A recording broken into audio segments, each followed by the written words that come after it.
नमस्कार दोस्तों, stock market studies में फिर से एक बार आपको बहुत बहुत स्वागत है। तो आज मैं फिर से आपके सामने कुछ इंपॉर्टेंट कंपनी का अपडेट लेकर आया हूँ। तो आज का वीडियो बहुत इंटरेस्टिंग होने वाला है, तो इस वीडियो को लास्ट तक जरूर देखिएगा।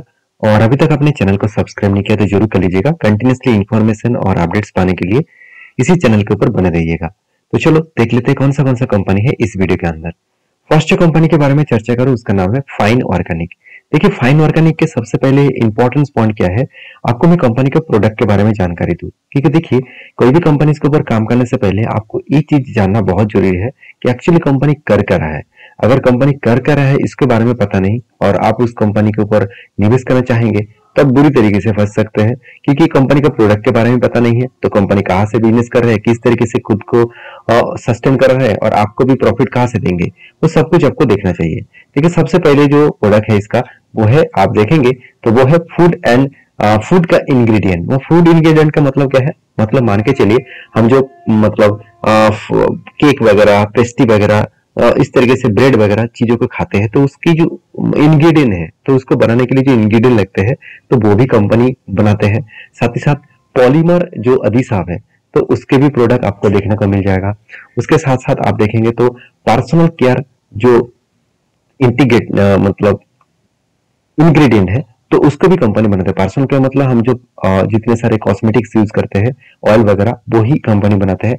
उसके साथ साथ कंपनी देखा जाए तो पेंट सेक्टर में मतलब कोटिंग एंड स्पेशलिटी जो केन पेंट सेक्टर है उसके ऊपर भी काम करते हैं। उसके साथ साथ आपको फीड जो इंग्रेडिएंट है उसके ऊपर भी कंपनी काम करते हैं, जैसे न्यूट्रिशन के ऊपर, वो भी किसके ऊपर, जितने सारे एनिमल्स हैं उसके न्यूट्रिशन के ऊपर भी कंपनी काम कर रहा है। अदर्स इंग्रेडिएंट के ऊपर भी काम कर रहा है, जहाँ पे कुछ प्लास्टिक वगैरह और भी अदर्स कुछ प्रोडक्ट्स है जिसके ऊपर भी कंपनी काम कर रहा है। तो कंपनी की जो ग्रोथ है वो फ्यूचर में अच्छा खासा होने का चांसेस है, क्योंकि अभी फिलहाल के लिए कंपनी का ग्रोथ कम हुआ है और भी ज्यादा कम होने का चांसेस है, क्योंकि केमिकल का जो डिमांड है मार्केट में वो घट चुके हैं। क्योंकि देखिए कभी कभी ना आपको एक बात को आपको याद रखना है, कभी कभी कंपनीज के ऊपर आपको इस बात को याद रखना है कि केमिकल सेक्टर का जो डिमांड है वो डिमांड हमेशा है, और आज जो डिमांड है वो थोड़ा सा कम हुआ है, क्योंकि मार्केट सिर्फ इंडिया में नहीं है, वो प्रोडक्ट को बाहर की कंट्रीज में भी बेचते हैं और ज्यादा से ज्यादा यूरोप मार्केट के ऊपर यहाँ पे प्रोडक्ट को बेचा जा रहा है। तो यूरोप मार्केट के ऊपर प्रोडक्ट जब बेचे जाते हैं तो उस हिसाब से देखा जाए तो इन इन यूरोप मार्केट में अभी फिलहाल के लिए डिमांड जो है वो कम हो चुके हैं। अभी डिमांड कम हुआ उसका मतलब कंपनी के प्रॉफिटेबिलिटी में भी इम्पैक्ट आएगा। आप खुद ही जाकर देख सकते हैं कंपनी का सेल्स पिछले बार कितना था, 900 करोड़ के आसपास, वो घट के हो चुके 550 करोड़ के आसपास। 50% के आसपास सेल ही डाउन हो गया। जहाँ पे सेल ही डाउन हो गया वहां पे प्रॉफिट होने का चांसेस तो बहुत कम हो जाएगा, क्योंकि एक्सपेंस भी है, उसको मिटाने के बाद आप देखेंगे तो 50% कंपनी का प्रॉफिट कम हो गया। तो 50% प्रॉफिट कम होना कोई आम बात नहीं है, बहुत खराब सिचुएशन है मैं जरूर कहूंगा, क्योंकि इतनी बड़ी प्रॉफिटेबिलिटी कम होना कि इतना आसान नहीं है कि कंपनी फिर से उसको रिकवरी इतना जल्द से जल्द कर पाएंगे। तो इसके लिए टाइम लगेगा कि केमिकल इंडस्ट्रीज का जो डिमांड है वो धीरे धीरे करके आगे बढ़ रहा है, मतलब आगे बढ़ने के लिए तैयारी में रहेंगे। तो फिलहाल के लिए इस सेक्टर में करेक्शन है, तो प्लीज इसके ऊपर संभल कर काम करिएगा। तो एज ए इन्वेस्टर देखिए, प्रोमोटर और एफआईडीएस के बारे में चर्चा करूं तो इंस्टीट्यूशन जो है खुद का होल्डिंग को थोड़ा सा कम किया है। अभी कम मतलब क्या है, एफएस के पास 7.5% का होल्डिंग है और डीएस के पास 14.5% का होल्डिंग है, और एफएस और डीएस दोनों के पास अच्छा खासा होल्डिंग्स यहाँ पे देखने को मिला। अभी रही बात इस कंपनी के जो परफॉर्मेंस है उसके बारे में चर्चा करूं तो कंपनी के ऊपर लगातार कुछ इस तरीके से परफॉर्मेंस देखने को मिला, लगातार इस तरीके से कुछ डिलीवरी देखने को मिला है, कंटिन्यूसली डिलीवरी अपडेट देखने को मिला है, कंटिन्यूसली यहाँ पे डिलीवरी उठाया जा रहा है, और इस बेसिस में कंपनी के आगे चल के एक बड़ा ग्रोथ होने का चांसेस है। अभी देखेंगे कंपनी का जो पैटर्न क्रिएट हुआ वो शोल्डर कम हेड कम शोल्डर पैटर्न क्रिएट हुआ था, वहां पे ब्रेकआउट नहीं कर पाए तो फिर से शोल्डर कम हेड कम शोल्डर पैटर्न क्रिएट हुआ, तो ब्रेकआउट तो किया मगर कंफर्मेशन नहीं हुआ। तो मैं इंतजार करूँ जब भी कंफर्मेशन मिलेगा तो बड़ा सा एक एंटी लेवल बन सकता है। तो मुझे नहीं लगता इतना जल्द से जल्द कंफर्मेशन मिलेगा, क्योंकि मार्केट में इस सेक्टर का पूरा स्लो डाउन है। तो जिस तरीके से करेक्शन हो रहा है मुझे लगता है नेक्स्ट जो डाउन साइड लेवल होगा 4094 के आसपास, तो 4094 के आसपास यहाँ पे लेवल बन सकता है, और मुझे लगता है ये लेवल के अगर इस लेवल को अगर टूटता है तो बड़ा फॉल देखने का चांसेस है। तो फिलहाल के लिए इस केमिकल सेक्टर के ऊपर मुझे लगता है और भी करेक्शन होने का चांसेस है, तो प्लीज संभल कर इस कंपनी के ऊपर काम करिएगा। नेक्स्ट जो कंपनी है जिसके बारे में चर्चा करूं उसका नाम है उज्जीवन फाइनेंशियल सर्विसेज लिमिटेड। तो उज्जीवन फाइनेंशियल सर्विसेज लिमिटेड के बारे में बात करूं तो इस कंपनी के ऊपर जो कंसोलिडेटेड जो रिजल्ट है वो सितंबर का जो रिजल्ट आया वो अलग लेवल का है। कंपनी आप देख सकते हैं कंपनी की जो नेट सेल है वो 1400 करोड़ के आसपास तो हुआ, मगर डाउन साइड में कितना गया 26.87 के आसपास, और वो भी ईयर ऑफ ईयर बेसिस में। इसका मतलब सेल्स अच्छा होने से कुछ फायदा नहीं है, क्योंकि कंपनी का जो मैं डेटा है आपको मैं शेयर करूं तो कंपनी की जो सेल्स है आप देखेंगे तो कंपनी का जो सेल्स का डेटा है, आप एक बार क्वार्टरली रिजल्ट देखेंगे तो कंपनी का सेल्स में इंक्रीजिंग देखने को मिला। चलो ठीक है, 1000 करोड़ से बढ़ के हो चुके हैं 1400 करोड़ के आसपास। चलो ठीक है, कंपनी के एक्सपेंस बहुत ज्यादा हो गया और जिसके चलते कंपनी की जो प्रॉफिटेबिलिटी था वो 315 करोड़ से घट के हो चुके 39 करोड़ के आसपास। इसका मतलब profitability year of year basis में एस्टीमेट को बीट नहीं कर पाया, मगर क्वार्टर बेसिस को कंपनी यहाँ पे बीट कर चुके हैं। तो कहने का मतलब है कंपनी की जो ग्रोथ है वो ईयर ऑफ ईयर बेसिस में हो, क्वार्टर बेसिस में हो, दोनों में आपको अच्छा खासा ग्रोथ देखने को मिल चुके हैं। तो मैं जरूर कहूंगा कि उज्जीवन फाइनेंस सर्विसेज कंपनी के ऊपर आप फोकस रखिए, क्योंकि इसका पेरेंट जो कंपनी है उज्जीवन स्मॉल फाइनेंस बैंक, तो वो भी अच्छा खासा ग्रोथ कर रहा है।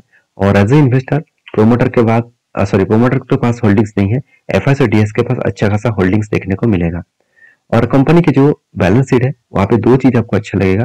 कंपनी के देखिए रिजर्व लगातार बढ़ते चले गए और कंपनी का बोरिंग्स भी बढ़ा। यहाँ पे क्वेश्चन मार्क ये आएगा कि सर कंपनी की आप तो हमेशा यही बोल के आए हैं कि कंपनी का रिजर्व से कंपनी का बोरिंग ज्यादा नहीं होना चाहिए। हाँ, वो सारे कंपनीज के ऊपर ए रूल्स अवेलेबल, मतलब ए रूल्स मेजर करते हैं, मगर बैंक सेक्टर के ऊपर और फाइनेंस सेक्टर के ऊपर ये रूल्स कुछ अलग होगा। यहाँ पे रिजर्व जितना ज्यादा होगा उतना ही उस कंपनी का ग्रोथ होने का चांसेस है। सॉरी, यहाँ पे बोरिंग जितना ज्यादा होगा उसका ग्रोथ होने का चांसेस ज्यादा है, क्योंकि बोरिंग्स मतलब कर्जा जितना लेंगे कंपनी उतना ही लोन कस्टमर को दे पाएंगे और उस लोन से कंपनी इंटरेस्ट कमा पाएंगे।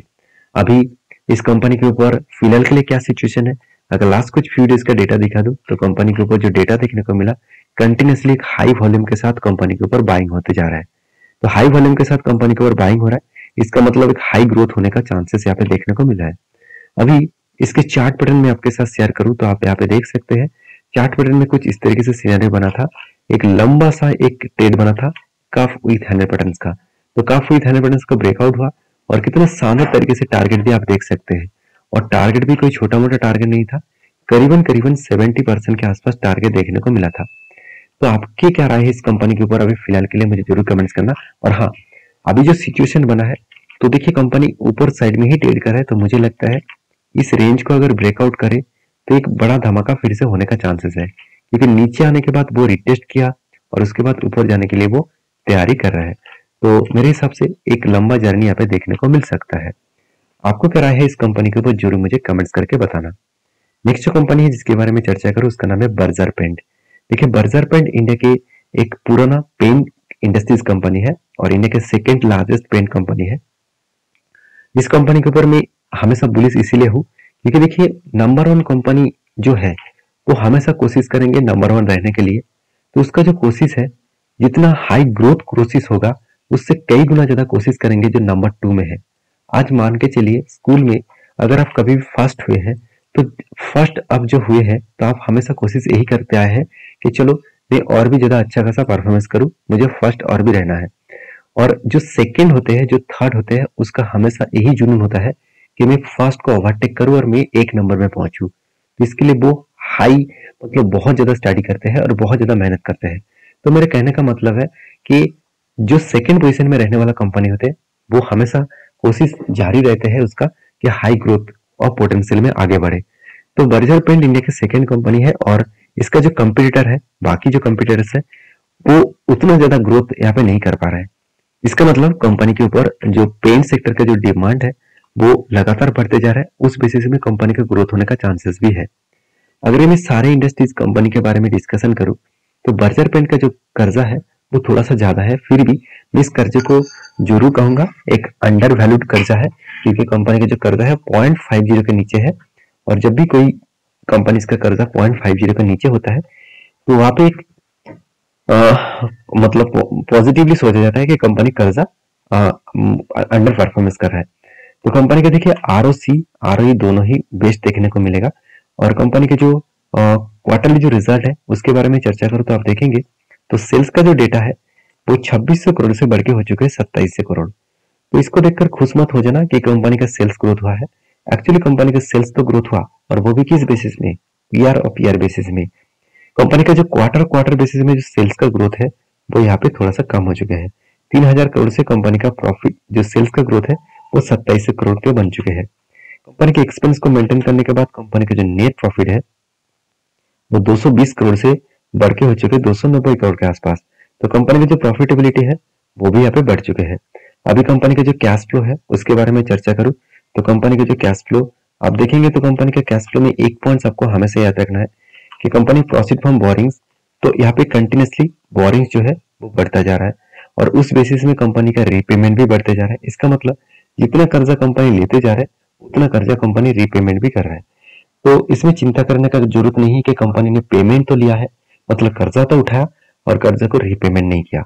अगर रीपेमेंट नहीं करता तो वो नेगेटिव के हिसाब से मैं सोचता, यहाँ पे रीपेमेंट किया गया है, इसका मतलब कंपनी में अच्छा खासा पॉइंट ऑफ व्यू से देखा है तो कंपनी मैनेजमेंट बहुत स्ट्रांग है। अभी यही चीज को मैं यहाँ पे एज ए इन्वेस्टर के हिसाब से दिखा दूं तो प्रोमोटर के बाद एफआईडीएस पब्लिक हर किसी के पास इन्वेस्टमेंट दिखेगा। और सबसे मेन मुद्दे पे बात में चले आते हैं कि कंपनी का लास्ट कुछ डेज में अच्छा खासा हाई वॉल्यूम देखने को मिला था। अभी हाई वॉल्यूम क्यों हो रहा है, क्योंकि देखिए मार्केट जब करेक्शन में होता है तो हर कोई कंपनीज के ऊपर गिरावट होता है।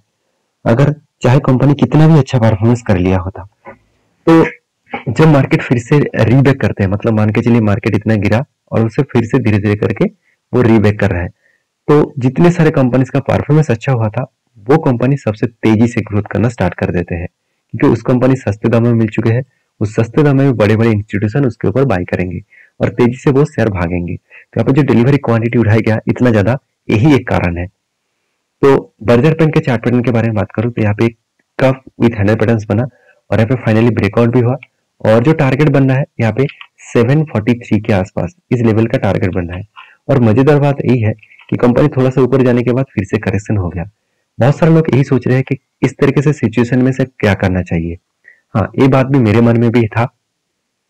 मैं इस तरीके से चीज के ऊपर बहुत बार काम कर चुका हूँ और बहुत बैक टेस्टिंग करके भी काम किया हूँ, क्योंकि मैंने देखा जब हर कोई कंपनी ब्रेकआउट होने के बाद ऐसे नहीं कि वो कंपनी लगातार आपको ऊपर जाकर टारगेट ही देंगे, और कभी ना कभी करेक्शन भी करेगा। नीचे जो सपोर्ट है उसी सपोर्ट को वो रिटेस्ट करेगा। यहाँ पे सपोर्ट 200 डेज इसका सपोर्ट बना है, तो वहां से वो रिवर्सल करके ऊपर जा रहा था। मुझे लगता है थोड़ा सा यहाँ पे वॉल्यूम करके करने के बाद ही टारगेट होगा। तो अगर यहाँ पे टारगेट निकल के आ रहा है 25% के आसपास, तो 1 साल के बाद भी टारगेट मिले तो भी कोई बात नहीं, अच्छा खासा टारगेट यहाँ पे बनने का चांसेस है। बाकी आपकी इस कंपनी के ऊपर क्या राय है जरूर कमेंट्स करके बताना। नेक्स्ट जो कंपनी जिसका नाम है एमके प्रोटीन, मतलब एमके प्रोटीन्स लिमिटेड। तो एमके प्रोटीन्स लिमिटेड जो है इस कंपनी एक एडिबल ऑयल बेचने वाला कंपनी है, और इस कंपनी के ऊपर एक बहुत बड़ा अपडेट है। वो अपडेट है स्प्लिट का। कंपनी हर एक शेयर के बदले आपको 10 शेयर स्प्लिट के हिसाब से देने वाले हैं, और वो भी कब देंगे, वो देंगे नवंबर 10 में। तो ये था कुछ कंपनीज का अपडेट। वीडियो में अगर जानकारी अच्छा मिले तो प्लीज लाइक करना, दोस्तों के साथ भी शेयर करना, चैनल को सब्सक्राइब भी करना। नेक्स्ट वीडियो में, तब तक के लिए अच्छे से रहिए, अपने ख्याल रखिए, धन्यवाद।